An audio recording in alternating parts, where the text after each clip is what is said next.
Marta Galrão nasceu em Salvador, Bahia. Formou-se em psicologia, é professora e poeta.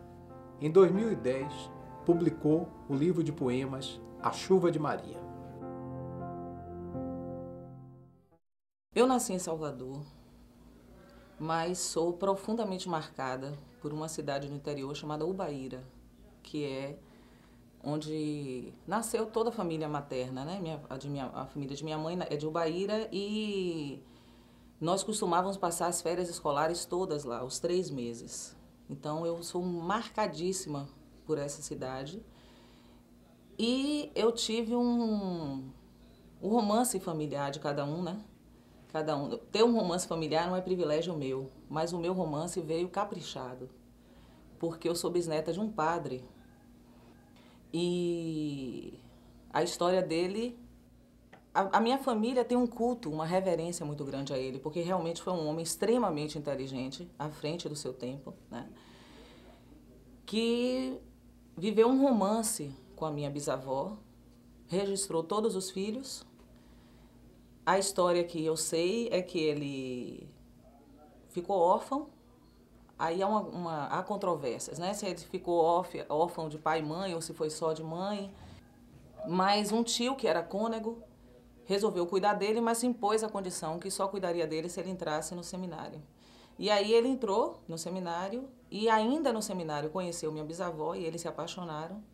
E aí no dia da ordenação dele, ela foi vestida de amarelo e ele cantou o hino, né, que chama Glória, que eu nem sei direito o que é, porque eu não tenho intimidade nenhuma com a Igreja Católica, mas ela ficou tão emocionada que ela desmaiou.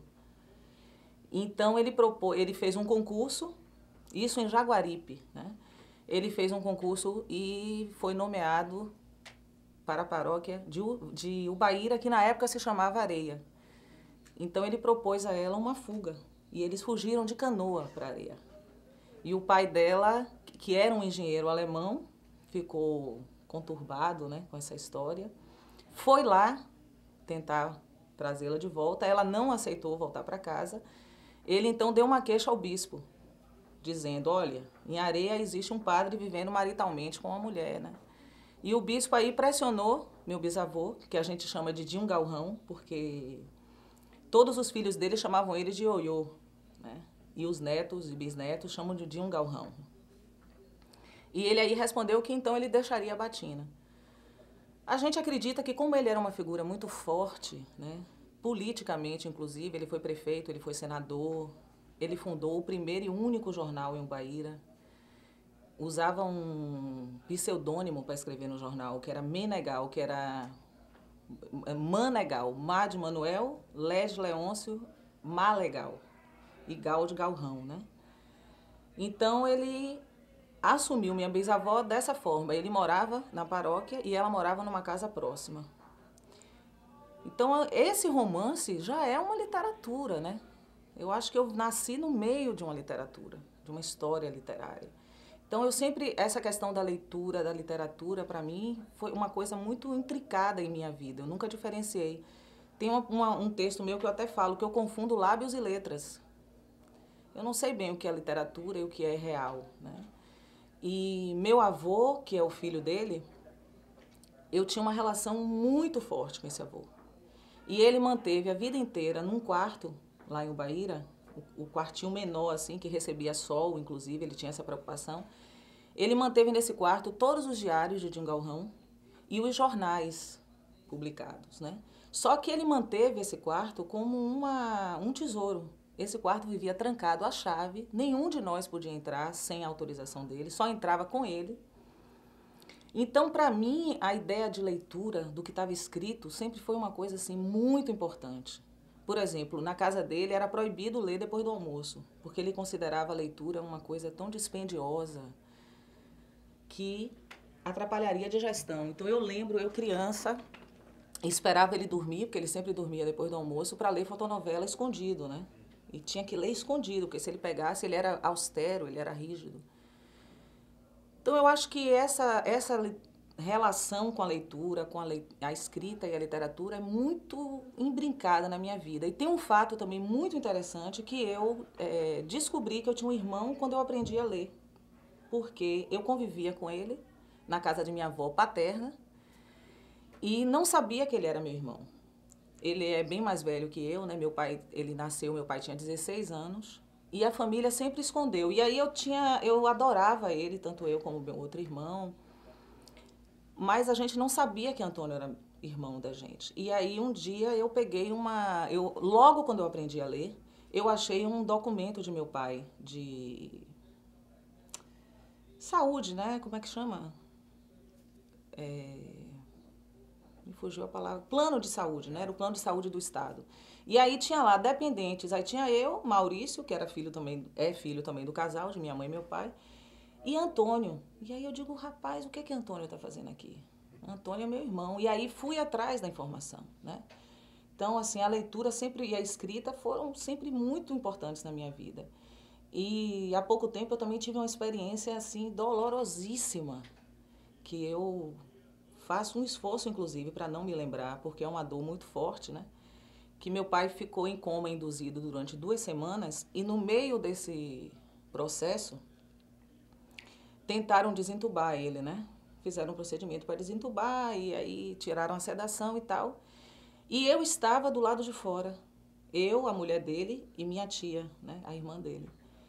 Só que houve um problema lá, ele fez um edema de glote e tiveram que entubar de novo. E quando eu voltei, né, com aquela aflição, né, de ter vivido a esperança de falar com meu pai e voltar a encontrar ele de novo sendo sedado, a enfermeira virou para mim e falou, poxa, seu pai pediu uma caneta para escrever. Só que a mão dele estava tão inchada com a intravenosa, né, os soros, as coisas, que ele não conseguiu escrever. Então essa é uma dor, assim, né, que eu tento não me apegar a isso, porque foi um momento da vida dele, né, se eu me apegar a isso, eu piro de dor. Então, assim, eu sempre tive essa relação de sagrada e profana com a leitura e a escrita, que ao mesmo tempo que fiz descobertas tão incríveis, né, eu sempre escrevi, né. Eu lembro de uma vez que eu escrevi, quando eu era criança, que eu comecei a escrever uma história e que a moça era atacada numa garagem. E aí, quando o homem fechava a boca da moça, eu fiquei tão apavorada que eu mesma não consegui mais terminar a minha história. Então, assim, há uma mistura entre eu e a escrita. Uma palavra lasciva, delícia. Uma palavra dengosa. 2 palavras alegres, peteca e manhã. Uma palavra tensa, tempo. Uma palavra firme, chão. 2 palavras tristes, dor e saudade. Uma palavra livre, beija-flor. Eu lembro, assim, por exemplo, fortemente, de uma poesia de Cecília Meirelles. É a lembrança primeira, assim, que eu tenho de ter sido seduzida, captada, assim, pelo ritmo. Que era uma poesia que estava num texto, num livro meu didático de escola. A menina tonta, toda suja de tinta, mal o sol desponta. É a primeira lembrança que eu tenho de ter sido fisgada pelo ritmo, assim. Que eu ficava lendo essa poesia e tem uma coisa aí, tem um ritmo aí que me chama, né?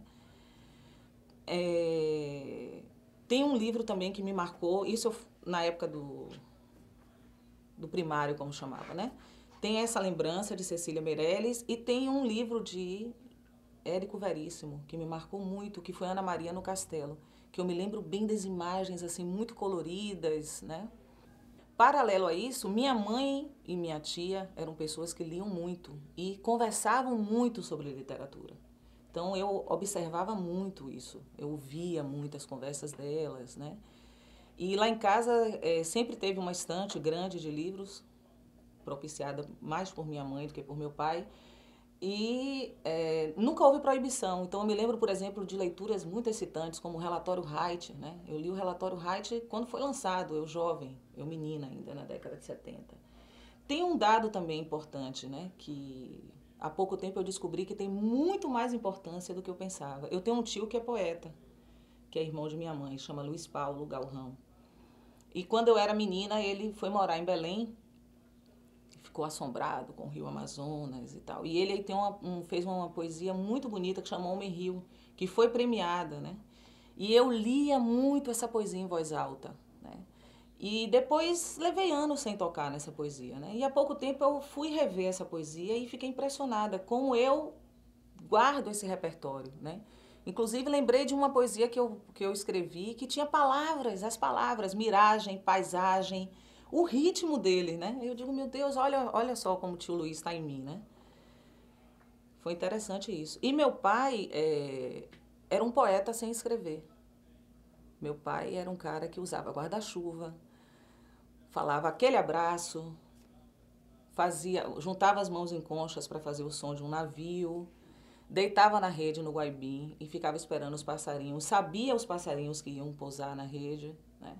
Então, meu pai foi um homem muito contemplativo e que a preocupação dele sempre foi curtir a vida, né? Ele viajou muito, ele conversava muito, era um contador de casos, fantástico.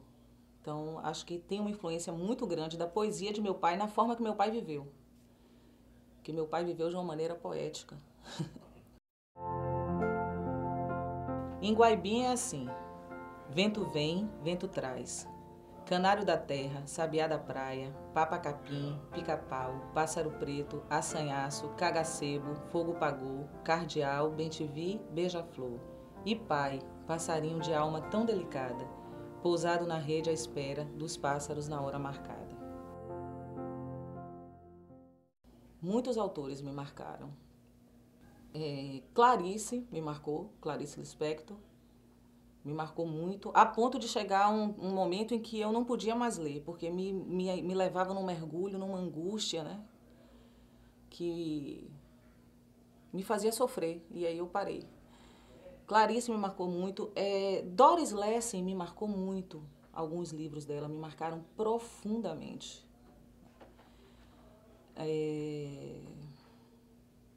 Adélia Prado é uma pessoa que eu leio muito. Cecília Meirelles é uma pessoa que eu tenho um respeito tão grande pela obra, né, que eu até tomei um susto quando o Inácio colocou no prefácio, assim, fez uma comparação entre minha poesia e a dela. Eu falei, peraí, calma, né? Não consigo... Porque para mim era uma coisa tão sublime, mas aí quando eu me lembro desse primeiro poema, eu digo, não, é verdade, né? Ela tá na minha vida literária, né? Eu que tenho até medo de dizer, né? Eu gosto muito de Eugênio também, poeta português. Gosto muito de Camus, profundamente de Camus. Já li, já reli várias obras dele. Minha leitura é muito anárquica, né? Eu vou lendo, eu não me preocupo, por exemplo, em esgotar nenhum autor.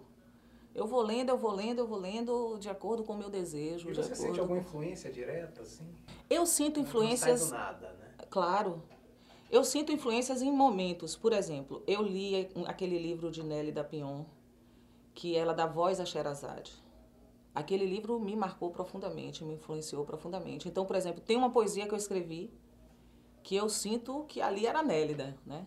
Aquelas frases longas e sem medo de fazer frases longas com sujeitos complexos e tal. Então eu sinto assim, né?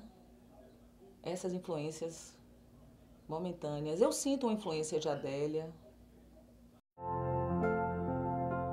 Fevereiro ferve, me dá febre, me come feito homem. Fevereiro arrepia os bicos dos meus seios, abocanha meus sonhos.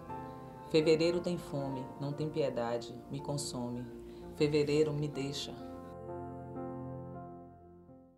Eu acho que escrever me ajuda a sobreviver, porque para mim é muito difícil encontrar um lugar no mundo, né? Eu acho que a escrita é o meu lugar mais confortável. É o lugar, não sei se é confortável a palavra, mas é o lugar onde eu me encontro, porque eu fiz psicologia. Hoje em dia eu jamais faria psicologia de novo, né? Acho que não tem absolutamente nada a ver comigo, né? Na verdade, durante minha fase na faculdade, o que mais me encantou é a psicanálise, foi a psicanálise. Eu gosto da psicanálise, não da psicologia. O que eu mais estudei foi a psicanálise, né? E aí, nessa época, eu, ainda na faculdade, me envolvi com sala de aula mesmo, que eu fui trabalhar numa escola, na época do boom das escolas construtivistas, alternativas e todo aquele romantismo, né, meio hippie, de que a gente ia salvar o mundo, né? Como eu fui uma criança muito angustiada, eu fui uma criança com várias fobias, eu tenho uma sensação de desamparo muito grande desde pequena, né? Eu sinto o desamparo do mundo. O mundo é um desamparo, é um assombro. E eu percebo isso desde pequena, né? E isso me levava a ter angústias, a ter medos, né? A ter fobias. Então, escola para mim foi um lugar de muito sofrimento, porque eu tinha medo de ser abandonada na escola. Um dos meus principais sintomas era que ninguém ia me buscar na escola. E isso me levava ao pânico, né? E numa época em que não havia diagnóstico, não havia... Enfim, né? Hoje em dia se chama, a psiquiatria botou um nome nisso, né? Síndrome do pânico, né? E então, às vezes eu fico achando que eu fui muito para a sala de aula para proteger essa criança que sofreu tanto na escola, né? Porque a escola é um lugar lindo. Escola é um lugar vivo, com muitos sentimentos, muito barulho, mas escola é um lugar de muito sofrimento também, né? Conversando com você ali fora, até eu fiquei pensando, pô, então eu deixei de sofrer como aluna, fui sofrer como professora, né? Porque professor sofre demais, demais. Professor é um operário bastante explorado, né? É um profissional que deveria trabalhar com a criação e que cada vez trabalha mais com a reprodução. Fora que a gente não é Drummond e carrega todo o peso do mundo nas costas, né? Essa bobagem de ficar dizendo que a escola vai mudar a realidade. A escola não pode mudar a realidade porque a escola é feita para produzir mão de obra, né? Então, a escola não vai mudar nada, a escola muito mais reproduz do que liberta, né? E então acho que como professora eu fui muito nesse sentimento que na época era inconsciente de proteger essas crianças que sofrem, porque existem muitas crianças que sofrem muito nas escolas, né? Que são as crianças que não são vistas, que tem aquelas que se destacam com seus talentos naturais e aquelas outras que têm seus talentos, mas as suas dores, né? E num grupo, o grupo é soberano, né? E aquela estrutura, as instituições é uma estrutura militarizada, né? É uma estrutura opressiva mesmo. E o professor está lá no final da cadeia, sendo oprimido. Tem colegas meus atualmente que trabalham 40, 50 horas semanais. Quer dizer, uma pessoa dessa não pode libertar ninguém, entendeu? Pelo amor de Deus, tirem esse peso das nossas costas. Parem de achar que a gente vai fazer isso na escola, né?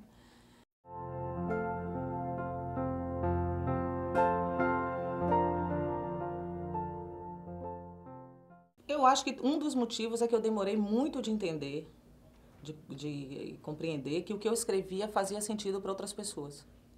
Então, por exemplo, eu escrevia muito para amigos. Passei por aquela fase clássica de escrever muita carta. Então, eu escrevi muitas cartas. E aquilo para mim era... Sempre tinha assim um feedback dos amigos, mas era uma coisa caseira, assim. Eu não compreendia que aquilo poderia ter sentido para pessoas que nem me conhecessem, né? E eu acho que eu tinha medo mesmo. Então, eu demorei muito para pegar esse material e ter coragem de falar, né? Ter coragem de me expor. Nesse processo, teve uma pessoa que foi bem bacana, que foi o Goulart Gomes, que foi uma pessoa que ficava no meu pé mesmo. Você tem que publicar, você vai fazer e tal. E que, como ele é um poeta, isso me deu uma autorização, né? Foi um amigo que me autorizou, assim, então fez parte desse processo. Eu acho que foi por isso que eu demorei tanto. E o blog me ajudou muito, não só o blog, como eu fui convidada por uma pessoa para participar de um grupo virtual que chamava Poetas Independentes. E aí esse diálogo com essas pessoas que escreviam, né, com Cláudia Cordeiro, que é uma professora de literatura, que é a mulher de Alberto da Cunha Mello, essas pessoas foram me autorizando, né, e me dando esse nome, assim, poeta, que antes era uma coisa que me assustava muito, né, alguém me dizer isso. Não me sentia ao alcance disso, né? E hoje em dia, esse livro, ele tem me dado uma alegria grande, que é o seguinte, ele tem uma comunicação com as pessoas, né? E a gente só quer ser compreendida, né? Eu só quero ser amada, eu só quero ser amada, mais nada. Então, é muito bacana isso. Tem muitas pessoas que me devolvem por escrito, assim, o que perceberam, o que sentiram. Então eu sinto que ele tem uma comunicação com as pessoas e isso me deixa muito feliz. Ele tá tendo uma vida própria, né? Independente de mim.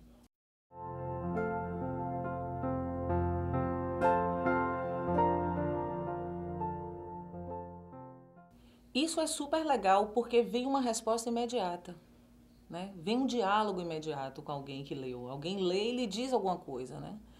Às vezes a gente se precipita. Por exemplo, às vezes eu boto no blog e depois peraí, não, tenho que tirar essas palavras, não está na hora ainda, porque às vezes a gente também fica nessa agonia, né? De querer logo a resposta. Mas para mim o blog foi muito bacana. O blog foi muito bacana, porque foi essa resposta de que eu poderia dialogar com as pessoas através da minha escrita, né? E que essa escrita tinha um valor, poderia ser atribuída a essa escrita um valor literário, né? Então o blog foi super importante, desde o nome, porque eu fiz o blog na época que eu fazia um grupo de estudo na UFBA sobre autores africanos em língua portuguesa.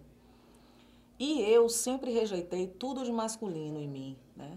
Sempre tive aversão a qualquer coisa masculina em mim.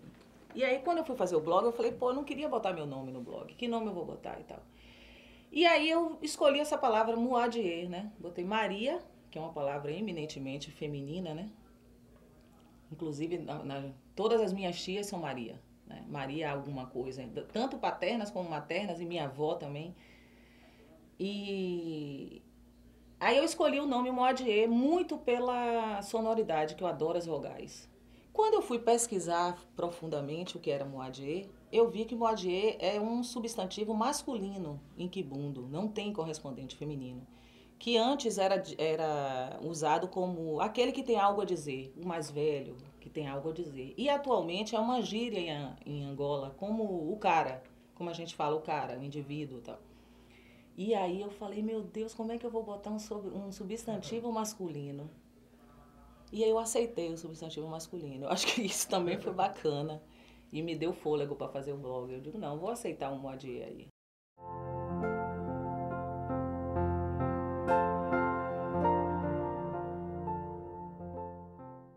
Engraçado que eu nunca tinha pensado pelo ponto de vista de Maria e Marta da Bíblia, né? Outro dia alguém que me falou sobre isso, porque eu não tenho mesmo grandes relações com a Bíblia, mas a história de Marta e Maria é uma história marcante, né? Porque Marta é aquela que não se ajoelha, né? E aí eu vou e escolho o nome de Maria, né? Tem uma poesia no livro que é A Chuva de Maria, né? O livro, eu acho que eu tenho muita água. Eu choro muito e sou uma filha de Oxum, então eu tenho muita água na minha vida. Eu adoro água. E o livro tem muitas poesias falando de água, de rio, de choro, né? Eu acho que é isso, eu acho que é a minha chuva. E eu acho que eu escolhi a palavra Maria como se Maria representasse todas as mulheres.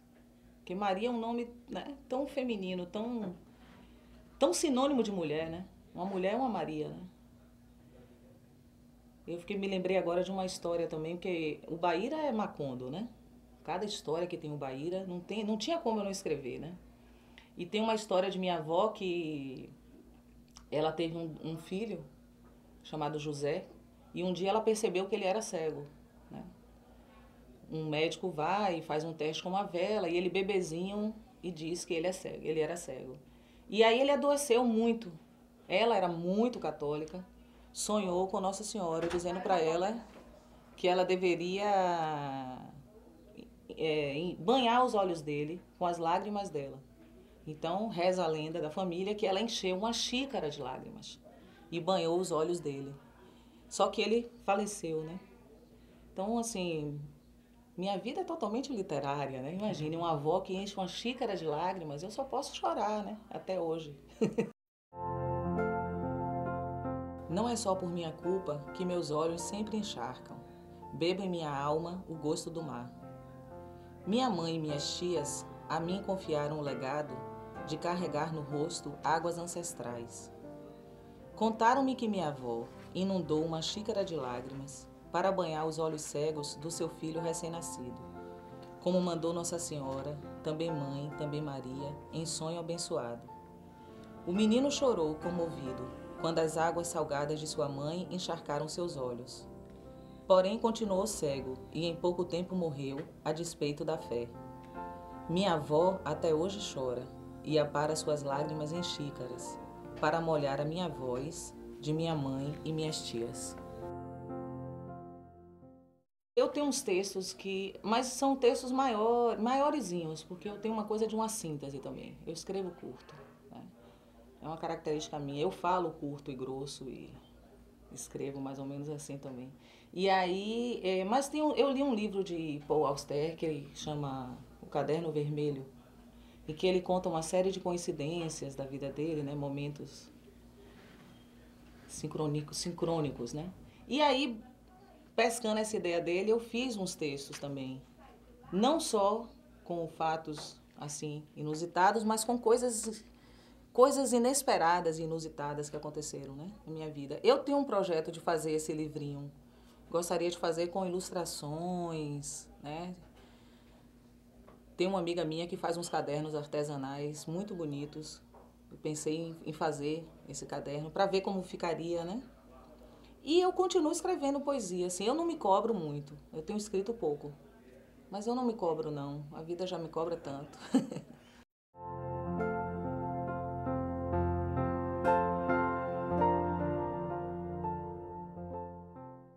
Para mim é dificílimo. Minha filha fica brigando comigo porque todo mundo que chega e quer comprar meu livro eu dou. Ela, minha mãe, você tem que vender. Eu não sei vender, eu não sei me vender e nem sei vender o livro. Não sei me vender assim enquanto escritora, enquanto produto, né? E confesso que chego a não ter pretensão nenhuma nesse aspecto, assim, porque para mim é muito difícil. Eu acho que é um outro trabalho, entendeu? Eu acho que o trabalho de escrever é o trabalho de escrever. O trabalho de ficar divulgando o livro, ficar distribuindo o livro, nossa, para mim isso é um exercício, é um desafio para mim, né? Que eu vou encarando porque eu quero que as pessoas leiam o livro, né? Só por isso, porque eu gostaria de ter um empresário. O que me mata é o silêncio e o beijo não ser na boca. O que me mata é a falta dos seus olhos nos meus. O que me mata é a ausência de mãos e palavras. O que me mata é esse breu. Eu sou uma tímida ousada, entendeu? Tem uma determinação, um impulso dentro de mim, que eu vou obedecendo a ele, né? E eu acho que essa coisa do livro é isso. Então, me chamaram para ir para feira, eu vou, né? Me chamaram para fazer leitura, eu vou. Porque eu tenho uma necessidade muito grande, é do diálogo. Eu tenho uma necessidade de dialogar com as pessoas, de falar com as pessoas, de conversar. Então, para mim, o livro é uma expressão. Eu acho que quando eu falo assim do meu sofrimento, realmente eu tive uma infância bem difícil, com muito sofrimento. Mas ao lado desse sofrimento tinha muita, porque eu sempre tive meus sentimentos contraditórios, eu convivo bem com a contradição. Então, ao lado disso, eu tive uma infância muito lúdica, com amor também, com muito amor. Então, também tinha muita felicidade, né? E o que eu tenho é um assombro com o mundo, né? Por exemplo, eu nunca me lembro assim as lagartixas na parede comendo mariposa. Poxa, como não se assombrar com isso? O mundo não é lógico, o mundo não é natural, né? Então, eu acho que desde criança eu sofri muito porque eu tenho um olhar muito atento, talvez exageradamente atento, né? Eu brinco com as pessoas que também têm síndrome do pânico. Eu digo, a síndrome do pânico é um excesso de lucidez. É você ver o jogo de fora. É isso que dói, entendeu?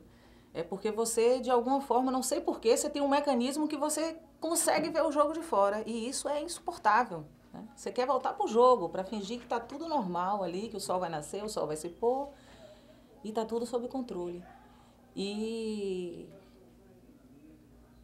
Mas assim, o que eu estava querendo dizer era isso, que o livro é uma necessidade minha de expressão. Eu acho que escrever é uma necessidade minha de expressar o que eu penso. A Assembleia Literatura conversou com Marta Garrão, poeta, autora do livro A Chuva de Maria. Canal Assembleia, aqui você vê a literatura.